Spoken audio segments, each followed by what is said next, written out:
Welcome back to Fireside Knicks, my friends, with Alex and Ryan. Today we're talking about centers and really where the Knicks should be looking on the trade market to find a supplementary center, even really a starting caliber guy that can help pair with Mitchell Robinson. Look, Robinson, love him. Great player when he's available. We saw what he did against Joel Embiid in the postseason. The guy was a tank, monster. Love him to death when he's available, as I said. But he's only played one season with over 70 games in his career. He no longer can be trusted to play that long-term, consistent role.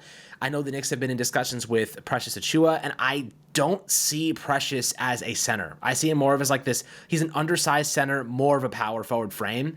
I don't think he can be that big man that just hauls rebounds in and plays that like Mitchell Robinson role. Against bigger guys, he's going to get eaten alive. We've seen it happen.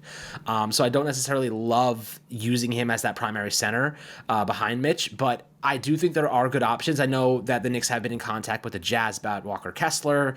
He's 22 years old, going into his third season, really great player. They want 2 first-round picks for him.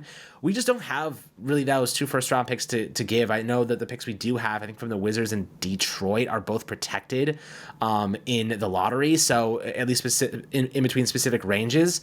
And with that being said, they aren't that valuable because of that protection, because anything outside of that really is not that valuable to begin with. So, if you're the Knicks and you look at those picks and you're trying to sell those to other teams, I don't really know who's going to pick that up unless you're moving a valuable player like a Miles McBride.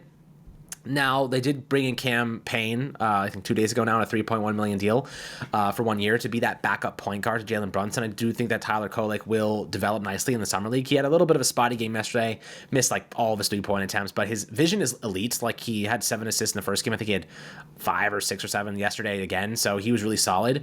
Really big fan of his. I think he's going to develop into a solid player long term, but just needs some time to grow, and Cam Payne is an experienced asset to help offset any needs at point guard. But is there anyone to you on the center trade market aside from Kessler? I know that the Knicks have also been in connection with Nick Richards of the Hornets and also Jalen Duren of the Detroit Pistons, who I absolutely love. I love Jalen Duren. Alperen Sengun is not available, so we won't really go into that too much. There is one low-key guy who I absolutely am going to butcher his name, but I'm going to try to later on, that I do think could be an underrated option as someone who may be a homegrown talent that maybe not many people know about. But, Ryan, anyone that stands out to you, anyone that you think would be a good fit for this Knicks team via trade to help, supplement Mitchell Robinson's inevitable injury? Yeah, center depth, it's interesting because it's the Knicks don't need a starter because Mitchell Robinson is a starting caliber big on a championship caliber team. But that doesn't mean that, but we understand he's not dependable. So the guy that I think, would be, I think the guy that I would be really, in on is Duren. It feels like his price tag could be a little more reasonable. Not saying that Kessler's price tag is outrageous or anything, but just kind of within the Knicks' what they're willing to trade. Dealing with Utah. I mean, Utah is a disaster team to deal with in terms of trades. I remember back with the Donovan Mitchell stuff, the Knicks offered an unbelievable trade package for Donovan Mitchell. And Danny Ainge turned it down. Now, he has all his right to turn down any deals that the Knicks offer. I'm not saying he should be forced to take any deals the Knicks offer. Just pointing out that, he's a pretty strict dealer. He will only trade when he gets the value he's looking for. So you're going to have to, you already paid a pretty hefty price for Mikal Bridges. I think Jalen Duren's a cheaper option. And he's a young player. I know Kessler's as well, but I think there's a little more development that can be had with Duren. We talked about the matchup difficulties. He's had more difficult matchups than most centers. He oftentimes is a better playmaker than he's a better playmaker than a guy like Mitch. I think there's potential here for a legitimate, a dude who fills in really nicely with Tibbs' system, led all of basketball, in defensive rebounding percentage. Alex, it's one of those things where it's just the fit just makes sense. It's the kind he struggles at things that I think the Knicks develop well, whether that's defensive positioning, whether that's having help defense or having those kinds of things. I feel like he would flourish as a supplementary piece in this system because that's what Hartenstein and that's what Mitch have been asked to do, and they were excellent at those roles. Yeah, absolutely. I mean, look, this Knicks team really needs to have a player that is going to help offset what Mitch leaves behind if he gets hurt or misses time. And like, we know he's going to at this rate. He plays really hard. You know, he's a big work ethic guy. I think that we can all agree that he's a very talented player. When he is, if he played a full season, he'd be up there in defensive player of the year voting. Now, there are two players on big contracts I do want to float your way, and I do kind of low-key like one of them. I guess I can say I like both of them. The first one is Brook Lopez. Brook Lopez is 36 years old. Brook Lopez is 1 year removed from being ranking second place in Defensive Player of the Year voting. Brook Lopez is still a solid player. Not only can he shoot threes, but he blocks shots well, decent rebounder. He's kind of a playmaker. He's a good passer. Now, the thing is, he is so damn slow that it does limit your offense, right? Because really what the Bucks do, you're just watching Damian Lillard shoot threes, and you're watching Giannis start at the top of the key and run full speed downhill like a linebacker, right? Like, that's kind of what Giannis's game is. And then, you know, you have a guy like Brook Lopez. They're a much slower offense. Not much of a transition offense at times, unless Giannis is just running the court. But I do think that on the Knicks team, that is going to be a little bit slower. They last year were one of the slower offenses in the league. I do think that Brook Lopez, he has a $23 million cap hit, so you're bringing on a big contract. But if you can fit that money, I kind of feel like it works. Brook Lopez can pass, he can shoot, he can rebound, he's a winner, he's won a championship, he can block shots, he's an elite defensive player. Yes, he's a bit older, but the guy knows how to win games, and the guy's clutch as it comes. He shoots threes in the fourth quarter, and he just knocks them down from wherever. It's the weirdest thing. Watching him play is just, he's almost a freak of nature. He defies physics at times.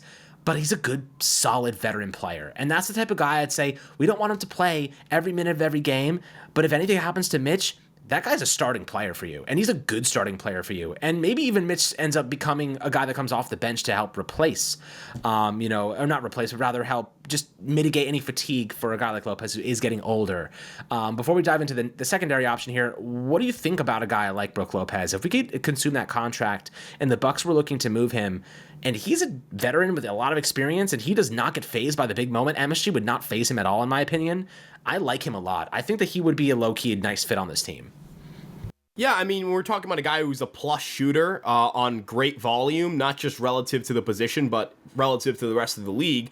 I mean, you're talking about a guy, I mean, he was second defensive player of the year voting last year, took a bit of a step back, but like not enough where he's like a bad player or anything of the sort. He just took a step back from being, probably one of the best best defenders in the NBA to just a pretty good one. And then relative to the center position, it's a great one. I like Lopez. I mean, the offensive abilities, you kind of view him as somebody who, for lack of better words, would be able to knock down shots from the perimeter. It creates a new look for your offense. Imagining kind of an offensive situation where the Knicks would be able to say, like, they would have 5 out, basically. Like, you have Randall's like your worst shooter on the court. Like, that would be incredible. Could you imagine him being the worst shooter on the court at a certain point in time with that starting lineup? I think that'd be great. For the bench unit, right? Like, you kind of think of where that bench unit is. Maybe they could use a little more shooting. Maybe he could be a fit there, right? Like, could he potentially be a 3-and-D guy that covers that perimeter for them? He's a big dude, too. It's not like he's a small guy. He's a quote-unquote modern big, where it's like a smaller dude playing there. He's 7'1". He would provide the size that you're looking for from there. He's also just one of the better, like, I say this, like, I hope this isn't viewed as, like, over-exaggerating, but, like, this is one of the better, like, the best centers of the 2010s, right? Like, this is a guy who, like, his career numbers don't do him justice. Like, you're talking about a guy averaging 16 points a game in his career, above average efficiency, good free throw shooter for the position, overall as well. He's a modern big, and he's a great defender. Like, this would be perfect. I just don't think the Bucks will nor should move off him, especially because Giannis can't shoot. So you got to have spacing around him. Yeah, that's true. So the next guy on this list is another interesting one, impending free agent Clint Capella. This is a really interesting player because the Atlanta Hawks now was drafted by the Rockets way back in 2014. But with Atlanta, they're not that great. They're volatile. And Capella, averaged last season 11.5 points per game, 10.6 rebounds, 1.2 assists, 1.5 blocks, 571 from the field. You're not really asking him to score points for you that much. But he's been a Defensive Player of the Year candidate a couple years back. He's a solid player. Like, this is not an all-star every year. I don't ever think he's been in the all-star game before.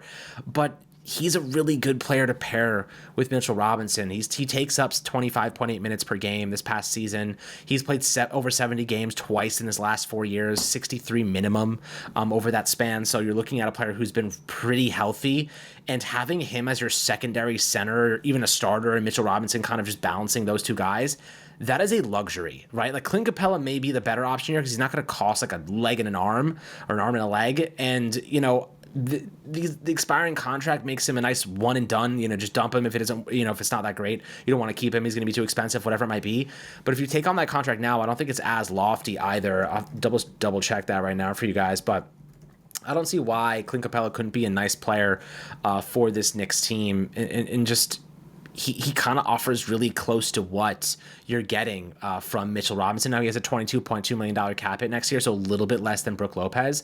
So they're about the same in terms of salary space. And according to, I think, Mark Stein, NBA insider, he does think that Capella is available. What do you think about that as a potential option instead of Brook Lopez? Yeah, I mean, I think Clint Capella, defensive rebounding, offensive rebounding, he's a rebound machine. He brings down boards. It is interesting to kind of discuss, a player who the Knicks had some interest in at the deadline. If you remember when the conversations with are they going to go after a DeJounte Murray, like that kind of thing. I remember that when that was kind of the rumor for a little bit. I'm not sure where exactly. I don't know where exactly we're going to see the Knicks go. It's interesting because the Knicks they do a really good job of finding value on the market. I wonder if that's the route they go again. But Capella, I mean, he's a name. He's a reliable player. This isn't like a guy who, his name supersedes his talent. He is a good player all around. And then just to wrap up my point here, I really like, I like having a guy who I know can start for me in the situation where I lose Mitch for the whole season and I can still win. You know what I mean? I think that's where you have to be at. You have to be getting a guy you're not getting a starter, but you're getting a guy who was a good starter. It's a strange dynamic. It just hurts to have lost Hartenstein. It all comes back to if they were able to keep Hartenstein, which it's not their fault. It's not Hartenstein's fault. It's the CBA. OKC's a contender. They offered him so much more money because they could. You just think about a world where you still have Hartenstein on this team and you're like, this team's maybe the best team in the East. Right. That's kind of, where I stand. I think Hartenstein did what was best for him, and I am happy for him that he got the contract that he, feels, he earned, especially because he's going to a contending team. And it's not, again, we'll probably might have to see them at some point, but at least in my opinion, right now, this team is really, really solid. They prioritized OG. They prioritized Mikal Bridges. Isaiah, unfortunately, was the third on the docket. And, with that being said, he ended up taking a better deal elsewhere, which was totally in his control and I think was warranted.